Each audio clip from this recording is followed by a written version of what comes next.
This major incident just took place in the NCAA, and it's something that's going to be a landscape. It's going to change the landscape of college sports. I'll talk to you about it right after the bumper.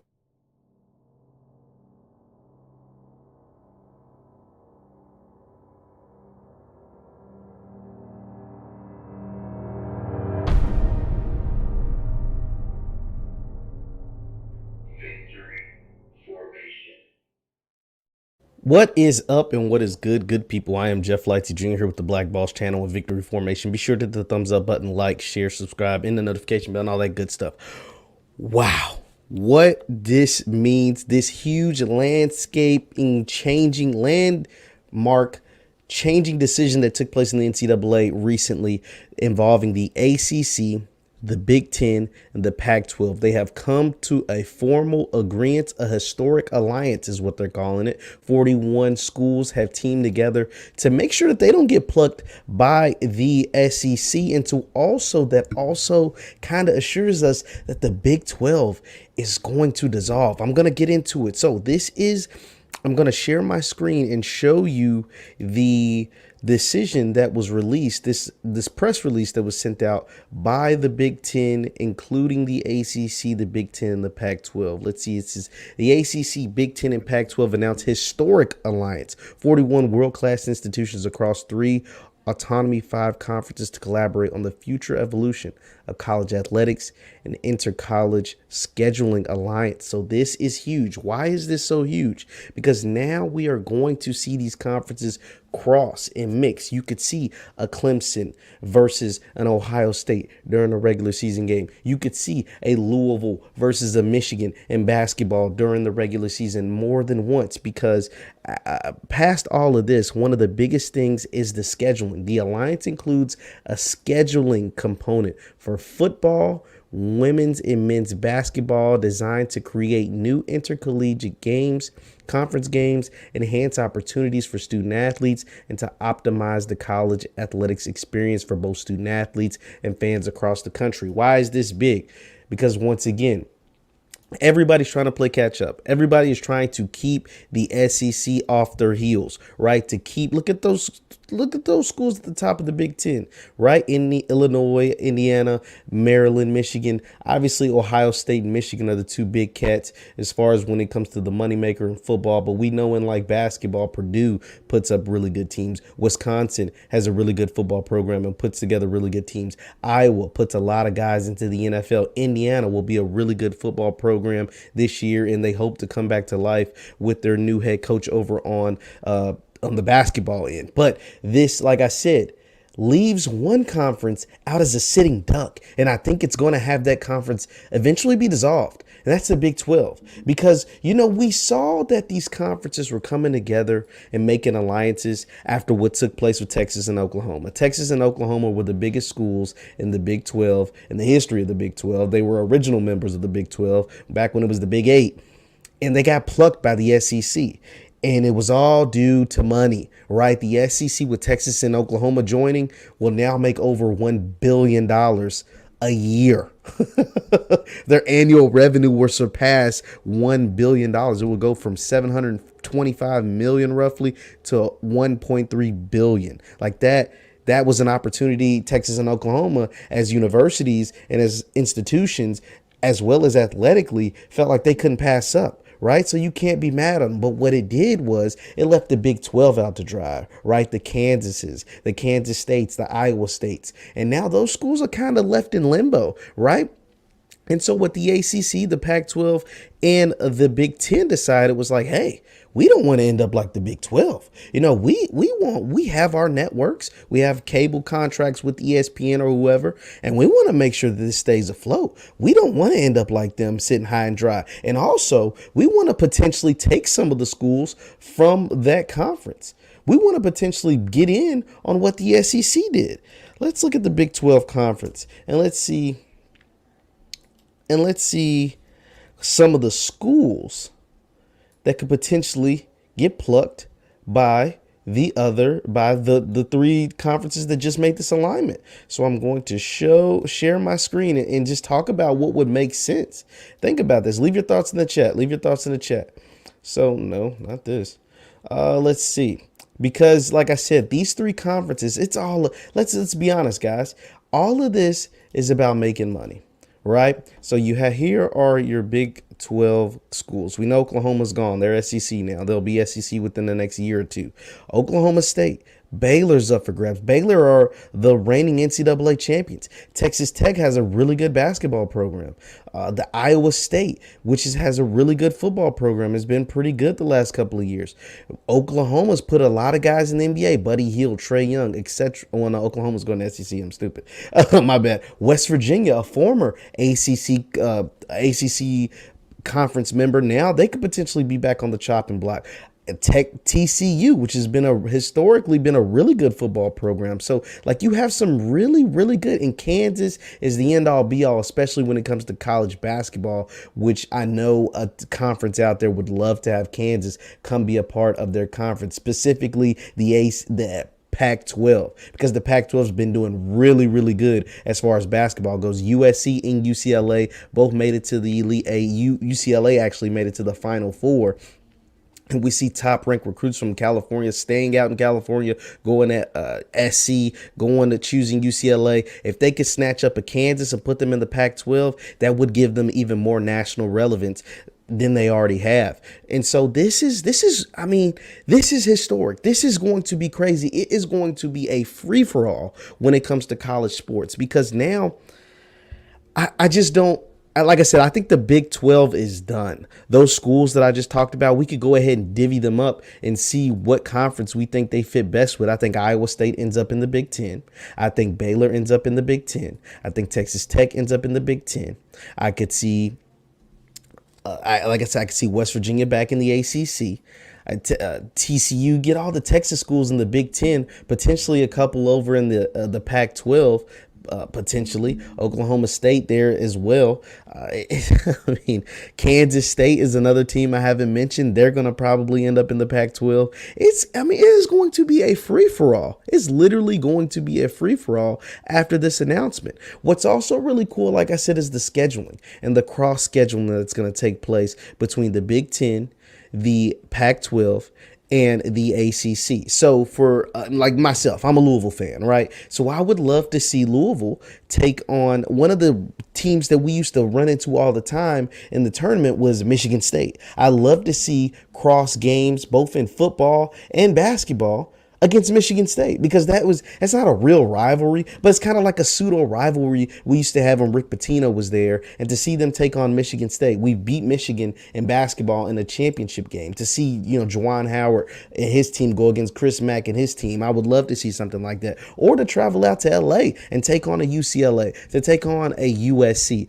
both on the gridiron and in the basketball court. Have those teams come to Louisville, Kentucky. That's going to be exciting. And I think that's going to bring a level of excitement that's been missing from college football, because one of the things about college football, if you're not a fan of an SEC team, you kind of feel left out, right? You kind of feel like it's the SEC and then there's everybody else. And especially with Texas and Oklahoma moving over to the SEC, you want a chance for your program to stay relevant. You want a chance for your program to feel relevant. And especially with the expanding of the playoff, having these teams go against each other, having this 3-conference alignment, and seeing teams that you would normally never see play each other, I think is going to only bode well when it comes to the playoff. And then when you talk about college basketball, it's only going to strengthen your non-conference or whatever, even if they're calling this non-conference anymore, your non-conference schedule for an NCAA tournament bid, right? If you're a bubble team, like, I don't know, let's pick a random team, Illinois, right? And you get a chance to play Louisville, or you get a chance to play Duke or North Carolina on the basketball court during the regular season. You get big time upsets over one or both or all three, right? That's going to only strengthen not only your chance. I mean, we know by that point, you're probably going to make the tournament, but it's also going to boost your seeding. Like, all of this is super exciting moving forward. But what it also, and the biggest excitement for me, what this does is that I think it's going to finally eliminate the NCAA. The NCAA has been taking advantage of student athletes for years, right? And now the conferences are seeing, and the individual schools and the individual conferences are seeing, like, yo, we can govern ourselves, right? If we come together as an alliance, right? The three conference alliance, I think the Big 12 is done. They'll end up going, and maybe some of them even join the SEC. But we come together, as in the individual conferences with our individual commissioners or whoever. We don't. What purpose do we need the NCAA for? All the NCAA ever did. Let's be honest. Leave your thoughts in the chat. Leave your thoughts in the comments. All the NCAA ever did was hand out punishment. Tell you what you couldn't do. They didn't run anything. Like, especially during COVID, we really saw that the NCAA wasn't worth a quarter during COVID because they never gave any guidance on how to handle certain situations. There wasn't a standard across the board. Every conference did their own thing individually. We had conferences canceling the season before it ever started. We had conferences, the Big Ten Conference said we're not going to play football and had to be convinced by its own players who wanted to play to actually have a season. So that's why they only played like 4 or 5 games. So you had teams in the college football playoff, Ohio State being one, played like 5 or 6 games, and some teams like Alabama played 12. Like that's stupid. All the NCAA ever did was hand out punishments. Tell guys they weren't eligible because they took money from here, or their mama's bills got paid then, or their daddy took this, or did whatever, or you ate a fish sandwich that you was given to at the cookout by your uncle, and that's illegal because your uncle isn't your legal guardian or whatever, right? Like, that's literally all they did, right? And there's no BS. That's literally every single thing that they did. Hell, Chase Young had to miss games or whatever because his friend of a family paid for his girlfriend to go to his game, right? He paid him to make sure his girlfriend came to the Rose Bowl. So they're not worth a quarter. We can finally get rid of that. All they ever did was give out punishment and make sure players couldn't get paid, right? It's literally all they ever did. I forgot, I left that part out. They always made sure the players could not get paid. Well, now that's out the window because we see these guys signing these NIL deals out the wazoo, getting millions. I mean, there's been millions of dollars exchanged from, corporations to players, which it should have always been like that. It should have never literally there was never a good reason. Their whole, we want to keep their amateurism, man, bull crap, because they make hundreds of millions of dollars, if not billions of dollars every single year for said institutions. They're not amateurs when they're doing that.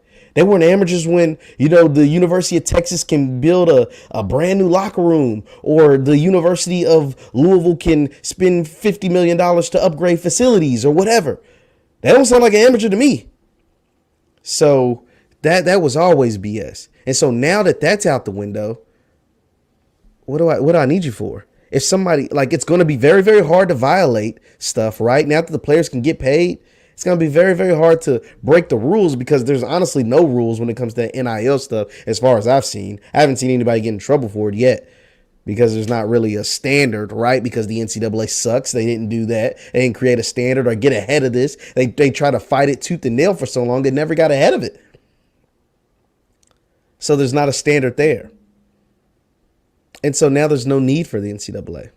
As an organization, we're still going to have our college sports because so many people go to different universities and so many people go to different colleges. They're always going to live their alma mater or have their favorite team or wherever they grew up or whatever, right? There's always going to be alliances to certain schools. So we're never going to stop supporting the schools. We're never going to stop supporting what they do.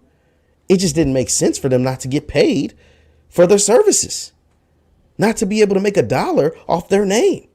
Oh, because you wear a jersey and you play for Michigan, you don't get to, what? Okay, take Michigan off. I'm still me, right?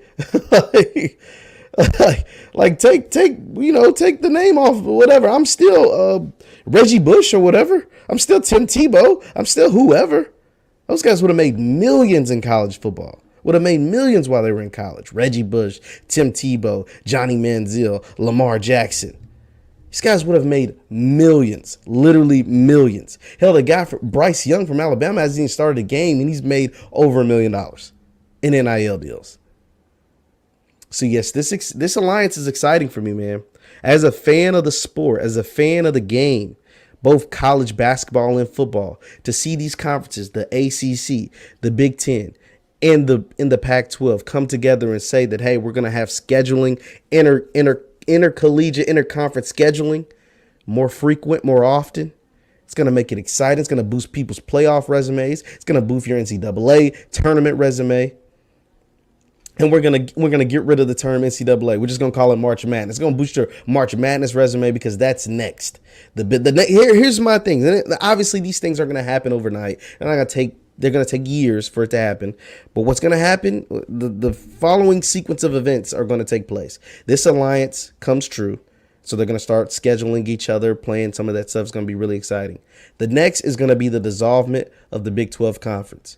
Their other schools are going to be absorbed by the Pac-12, ACC, and the Big 10. Potentially the SEC. I'm not so sure. Everybody's kind of like throwing up the middle fingers to the SEC right now because they're pissed off what they did and they're trying to make sure they don't do it to them. So possibly the SEC. I don't out of that list of schools, I don't really see a school that fits the SEC for real. Maybe TCU. Maybe Baylor. I don't know. I feel like they would fit better over out west with some of those West schools, or maybe even really the Big Ten schools right there in the Midwest. So, but maybe Baylor. That's really like the only one. So the Big 12 is going to dissolve, and then next, people are going to be calling for the dissolvement of the NCAA. Mark Emmert, your days are numbered, buddy. Mark Emmert, your days are numbered. You start figuring out retirement, your 401k, getting all that together because your days are numbered. Because I think the NCAA is going to dissolve because we don't need you anymore. We don't need you anymore. We do not. These schools have figured out that, as long as I can negotiate my TV contract with ESPN, with Turner, with Fox, with whoever, ABC, NBC, whoever, as long as I can get a big time TV negotiation, TV deal, I'm going to do that. I ain't worried about y'all punishing my student athletes anymore, withholding them from games, withholding them from seasons, declaring them ineligible. Now forget all of that. We'll take that over. And that's what I think is going to happen next. Leave your thoughts in the chat. Leave your thoughts in the comments. Once again, I'm Jeff Lightsy Jr. with the Black Boss Channel. Do you believe the Big 12 Conference is going to dissolve? Do you think the NCAA is going to dissolve? I believe so. What do you think? Let me know in the chat. Let me know in the comments. Once again, I'm Jeff Lightsy Jr. with the Black Boss Channel and Victory Formation. Thank you guys for tuning in, and I will see you next time. Peace.